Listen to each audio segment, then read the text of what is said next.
Welcome to the latest Nora expansion preview. We are joined by lead designer Sololov to talk about what will be in expansion 29, Planar Disturbances. With this release, we continue our ongoing process of ability consolidation and consistency, so expect to see various text changes and some mechanics changes as well. One of the big pieces you'll notice are the Hunter and Foe consolidations. All of the Foe abilities have been folded into the Hunter paradigm, along with things such as Black Death, Colossal, and other triggers of that type. These abilities will now all use the prefix Hunter and work the same way, providing a flat bonus to damage when dealing damage and a flat reduction to damage when receiving it. Faction Hunters have been removed from champions, although Bounty Hunter still remains and has been recosted. A number of other obscure Hunter type abilities have been removed. Meanwhile, Hunter abilities that deal with classes have been expanded to cover more than one class at a time. Swarm and Stitch will also be tweaked slightly with this expansion. Specifically, Swarm and Stitch now create units in the closest available tile, allowing them to consistently produce units even if the target has some kind of undeath spawn of its own. Aside from changes due to ability changes, don't expect a ton of adjustments to existing champions. One of my goals for 2016 is to start to stabilize the game and reduce the pace of changes. This does not mean that changes won't occur, but they will be more specifically targeted. In this image, we see two runes, an equipment and a spell.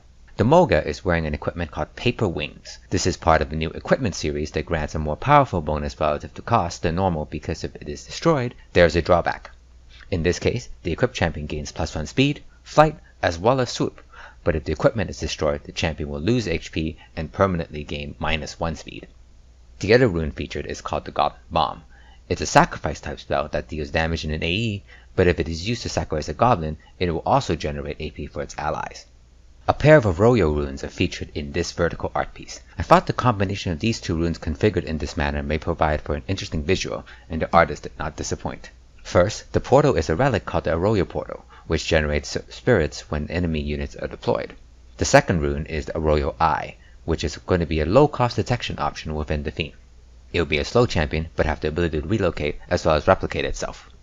The Longs Wanderer, featured on the right, is a ranged support Longs with a more active healing role with a racial version of Healing Wind. He's examining mysterious ice stars that have rendered some of his allies immobile. From the gameplay perspective, ice stars counters basic attacks in a manner similar to Nora Weave, but instead of generating Nora, it damages and slows the champions that trigger it. Markov's Northern Cross Purger is the gunslinging maniac here in this previously previewed image. For those not familiar with the design, it features ammunition, but can reload by capturing a Nora globe.